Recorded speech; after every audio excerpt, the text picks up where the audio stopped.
الحمد للہ رب العالمین والصلاة والسلام علی رسولہ الامین وبعد۔ محترم مصلیان، آپ سب کے سامنے صلاۃ تراویح میں 12ویں پارے کی تلاوت ہوئی ہے۔ اس پارے میں مکمل طور سے سورہ ہود کی تلاوت ہوئی ہے اور اس کے بعد تقریباً 52 آیتیں سورہ یوسف کی پڑھی گئی ہیں۔ انہی دونوں صورتوں کے حوالے سے آج ہم انشاءاللہ کچھ چیزیں سماعت کریں گے۔ سورہ ہود یہ ایک پیغمبر کے نام پر ہے۔ حضرت ہود علیہ السلام ایک پیغمبر تھے، ایک رسول تھے۔ اس سورت کے حوالے سے حدیث میں آتا ہے کہ کئی سورتیں ایسی تھیں جن کو پڑھنے کی وجہ سے وہ تاثیر ہوتی تھی کہ ہمارے نبی صلی اللہ علیہ وسلم بڑھاپے کی عمر میں ڈھلنے لگے تھے۔ انہی میں سے سورہ ہود بھی تھی۔ اس سورت میں اللہ رب العالمین نے خاص طور سے قیامت کے دن پر، آخرت کے دن پر ایمان لانے کے حوالے سے باتیں کی ہیں، اور گزشتہ اقوام پر جو اللہ نے عذاب بھیجے ان کا تذکرہ فرمایا ہے۔ اللہ رب العالمین نے شروع کی 3-4 آیت میں فرمایا، اللہ تعبدوا الا اللہ انی لکم منہ نذیر و بشیر، کہ سوائے اللہ کی کسی اور کی عبادت تم نہ کیا کرو، میں تمہارے لیے ڈرانے والا اور تمہیں خوشخبری سنانے والا ہوں۔ وَأَنِ اسْتَغْفِرُوا رَبَّكُمْ ثُمَّ تُوبُوا إِلَيْهِ، اور تم اپنے رب سے اپنے گناہوں کی بخشش طلب کیا کرو، توبہ کیا کرو۔ يُمَتِّعُكُمْ مَتَاعًا حَسَنًا إِلَىٰ أَجَلٍ مُّسَمًّى، توبہ اور استغفار کا اور اللہ ہی کی عبادت کا فائدہ یہ ہوگا کہ اللہ تعالیٰ دنیا ہی میں تمہیں بہترین مال عطا فرمائے گا، بہترین زندگی عطا فرمائے گا۔ قرآن میں اللہ تعالیٰ نے دنیا کو دھوکے کا سامان کہا ہے، اکثر آیتوں میں دھوکے کا سامان کہا ہے، لیکن اس آیت میں اللہ رب العالمین نے فرمایا بہترین مال عطا فرمائے گا اگر تم توبہ کے بعد، استغفار کے بعد، عبادت کے بعد وہ مال حاصل کرو گے۔ مطلب یہ ہوا کہ اگر دین کے ساتھ دنیا ہے تب وہ بہترین مال ہے، وہ نعمت ہے، اللہ رب العالمین کی طرف سے آپ کو انعام ہے، اور اگر دین کے بغیر آپ کے پاس مال ہے تو وہ آپ کے لیے وبال جان ہے، وہ دنیا کا دھوکہ ہے۔ قرآن نے دونوں طرح کی بات کہی ہے۔ وَيُؤْتِي كُلَّ ذِي فَضْلٍ فَضْلَهُ، اور جو زیادہ محنت کرے گا اللہ اس کو زیادہ عطا فرمائے گا۔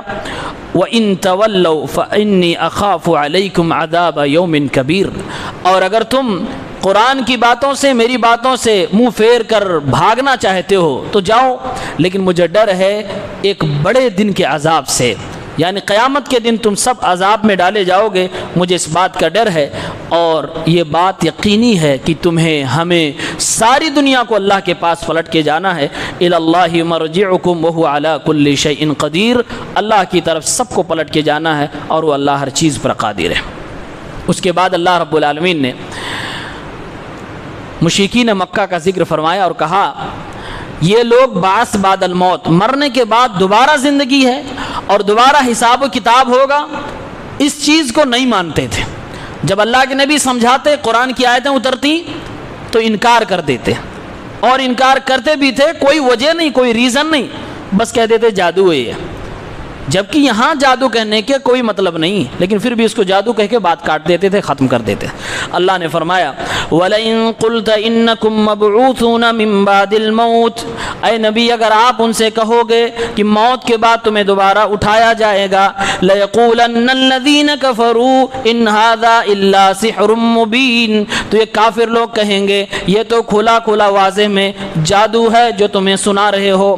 وَلَئِنْ أَخَّرْنَا عَنْهُمُ الْعَذَابَ إلى أمة معدودة، اے نبی ہم ان کے مطالبے کے بعد بھی ان کو عذاب نہیں دے رہے ہیں، اگر ہم عذاب کو ان کے اوپر فوراً نہیں لا رہے، اس کو ٹال رہے ہیں آگے وقت کے لیے، تو یہ اس کو یہ سمجھ رہے ہیں کہ ہم نیک ہیں اس لیے اللہ رب العالمین ہم پہ عذاب نہیں نازل کر رہا ہے۔ یہ آپس میں سوال بھی کرتے ہیں، لَيَقُولُنَّ مَا يَحْبِسُهُ، یہ آپس میں کہتے بھی ہیں کہ آخر عذاب کو کس چیز نے روک رکھا ہے، ہماری نیکیوں نے روک رکھا ہے، ہم اگر اچھے نہ ہوتے تو عذاب کیوں نہ آتا، ہم لوگ اچھے ہیں تبھی عذاب نہیں آ رہا ہے۔ اللہ فرماتا ہے الا یوم یاتیہم لیس مصروفا عنہم، ان لوگوں کو کون سمجھائے جس دن وہ عذاب آ جائے گا پھر ان کو چھوڑ کے نہ جائے گا، وہ عذاب ان کو چمٹ جائے گا جب تک کہ انہیں برباد نہ کر دے۔ وحاق بہم ما کانوا بہ یستہزئون، اور یہ لوگ جو آپ کا مذاق اڑا رہے ہیں، قیامت کے دن کا مذاق اڑا رہے ہیں، آپ جب کہتے ہو کہ دوبارہ زندہ کیے جاؤ گے، حساب دیا جائے گا، یہ لوگ کہتے ہیں جب ہم مرمرا کے ہماری ہڈیاں سڑ جائیں گی، جسم خراب ہو جائے گا، دوبارہ کیسے اللہ اٹھائے گا؟ یہ باتیں یہ سوال کے انداز میں نہیں، مذاق کر کے کہتے ہیں۔ اللہ فرما رہا ہے ان کو بتا دیجئے کہ ان کے مذاق کا بدلہ ان کو اس دن مل جائے گا۔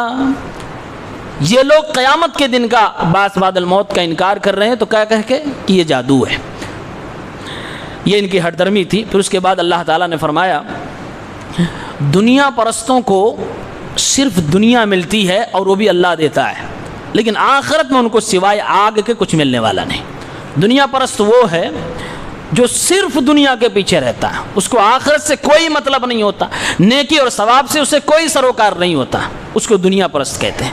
اب یہ لوگ کفار میں بھی ہیں، ان کی تو زندگی یہی ہے۔ مسلمانوں میں بھی ایسے لوگ ہوتے ہیں جن کو آخرت کی فکر نہیں ہوتی، ثواب اور نیکی کمانے کی فکر نہیں ہوتی، دنیا کمانے کی فکر ہوتی ہے۔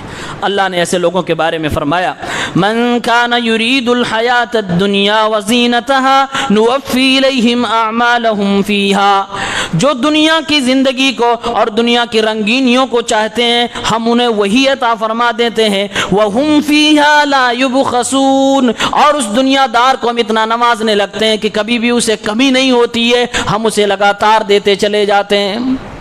دنیا اگر چاہے تو دنیا ہی تمہیں ساری کی ساری دی جائے گی۔ اولئک الذین لیس لہم فی الآخرۃ الا النار، لیکن ہاں یاد رکھنا یہی لوگ ہوں گے جن کا آخرت میں سوائے آگ کے جہنم کے اور کوئی حصہ نہ ہوگا۔ وحبط ما صنعوا فیہا وباطل ما کانوا یعملون، دنیا میں اگر ان لوگوں نے کچھ نیک کام کیا بھی ہوگا، دنیا میں اگر ان لوگوں نے کسی کو کھلایا پلایا بھی ہوگا، کوئی لوگوں کی مدد بھی کی ہوگی تو دنیا ہی میں اس کا بدلہ دے دیا جائے گا، آخرت میں سارے ان کے اعمال برباد کر دیے جائیں گے، سوائے جہنم کے کچھ نہیں ملنے والا۔